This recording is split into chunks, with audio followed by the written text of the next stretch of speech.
Requesting Sukumar గారు to please speak. First of all నేను America ప్రేక్షకులకు థ్యాంక్స్ చెప్పాలి. నా 1 అనే సినిమా ఇక్కడ కనుక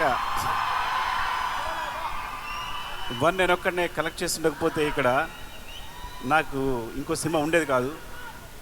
ఆ విషయంలో మీరు చాలా హెల్ప్ చేశారు. Thank you so much. ఈ సినిమా సంబంధించి ముందు దిల్ రాజు గురించి చెప్పాలి.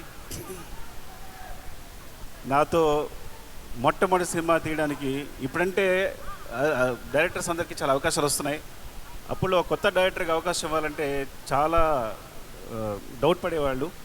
అలాంటి టైంలో నాకు సినిమా ఇచ్చి నాకు నిలబడినందుకు థ్యాంక్ యూ సో మచ్. పాత మాట అనగాని ఎంత చేసినా ఆయన రుణం తీర్చుకోలేను ఈ జన్మలో నేను. థ్యాంక్ యూ సో మచ్ రాజు గారు, లవ్ యూ. శంకర్ గారు సార్, మీరు నాకు మొట్టమొదటి ఫిల్మ్ఫేర్ అవార్డు ఇచ్చారు. నాకు మీరు, నేను ఫస్ట్ తీసుకున్న ఫిల్మ్ఫేర్ అవార్డు మీరే. మీ సినిమాలు చూస్తూ పెరిగాం. అంటే నేను ఎప్పుడు తెలుగులో చిరంజీవి గారు ఎప్పుడైనా శంకర్తో ఎందుకు సినిమా చేయరు అసిస్టెంట్ డైరెక్టర్ ఉన్నప్పుడు, నేను అసిస్టెంట్ డైరెక్టర్ ఉన్నప్పుడు నేను చిరంజీవి గారు పెద్ద ఫ్యాన్ని. అప్పుడు ఏంటి శంకర్ గారు ఒక సినిమా చేయొచ్చు కదా తెలుగులో, చిరంజీవి గారు చేయొచ్చు కదా అని మేము ఎప్పుడు ట్రై చేస్తుండే వాళ్ళం. ఎప్పుడవుతుందో ఆలోచించేవాళ్ళం.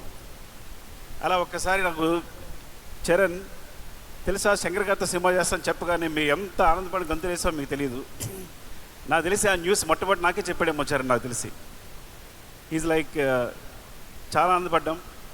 అండ్ థ్యాంక్ యూ సార్, ఈ సినిమా చేస్తున్నందుకు, తెలుగులో చేస్తున్నందుకు, ముఖ్యంగా చరణ్తో చేస్తున్నందుకు thank you so much sir. Surya garu, actually మీ ఖుషికి నేను చాలా పెద్ద ఫ్యాన్. ముందు అంటే నేను పెద్దగా అసిస్టెంట్ డైరెక్టర్గా పెద్ద సినిమాలు చేయలేదు. రైటర్గా వచ్చి డైరెక్టర్గా అయిపోయాను. సో నేను ఒక 2-3 సినిమాలు పెట్టుకున్నా డైరెక్టర్ అవడానికి. ఏంటి, ఏ సీన్ ఎలా తీయాలని. అందులో అప్పుడు సీడీలో మీ ఖుషి ఒకటి ముందుకి వెనక్కి వెళ్తూ ఉండేది, ఏ సీన్ ఎలా తీశారని చెప్పి. Thank you so much for teaching మీ. మా ఊరమ్మ అంజలి అండ్ సినిమాలు చాలా బాగా చేశారు. Thank you Thaman. నేను కొంచెం క్లిష్ట పరిస్థితిలో ఉన్నప్పుడు, ప్రాబ్లం ఉన్నప్పుడు ముందుకు వచ్చావు. నేను యూజ్ చేసుకోలేకపోయాను, కానీ నేను రెడీగా ఉన్నాను చేయడానికి. తను వచ్చాడు, ముందుకు వచ్చాడు. Thank you so much Thaman. And ఇంత మంచి మ్యూజిక్ ఇచ్చినందుకు, ఇంత మంచి సాంగ్స్ ఇచ్చినందుకు గేమ్ చేంజర్కి. అండ్ చరణ్ డార్లింగ్, ఎవరికి తెలియదు, నేను ప్రతి హీరోని సినిమా చేసినప్పుడు చాలా ప్రేమిస్తాను. ఆ సినిమా చేస్తాను బికాస్ ఒక సినిమా చేసినప్పుడు మా అనుబంధం 1 year 2 years ఉంటుంది. నాతో సినిమా చేసినప్పుడు 2-3 years ఉంటుంది. కానీ ఎప్పుడు సినిమా అయిపోయినా నేను ఎవరితోనూ కనెక్ట్ అయి ఉండను. రంగస్థలం అయిపోయినా కూడా ఆ అనుబంధం అలాగే కొనసాగిన ఒకే ఒక hero Charan. He's my brother. I love him more than anything. ఆ విషయం ఎప్పుడు మేము కాపాడుకుని వచ్చా కానీ టెలింగ్ ద స్టేజ్. యాక్చువల్లీ నాకు చాలా ఇష్టం. మేము ఎప్పుడు కలుస్తూనే ఉంటాం, మాట్లాడుకుంటూ ఉంటాం, ప్రతిదీ డిస్కస్ చేస్తూనే ఉంటాం. అన్నిటికన్నా ఇంపార్టెంట్, మీకు ఒక రహస్యం చెప్పాలి. చిరంజీవి సార్తో కలిసి నేను ఈ సినిమా చూశాను, game changer. So first review నేనే ఇస్తాను మీకు. First half awesome, interval block buster, మీరు నమ్మండి.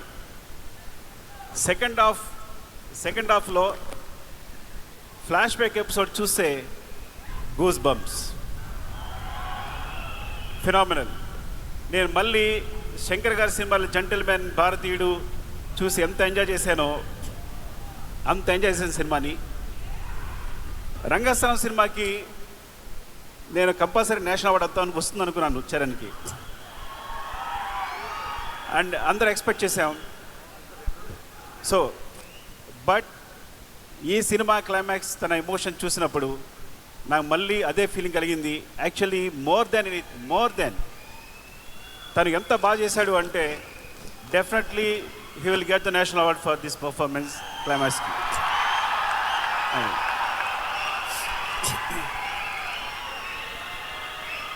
Shankar sir, thank you so much ఇంత మంచి సినిమా ఇచ్చినందుకు చరణ్కి.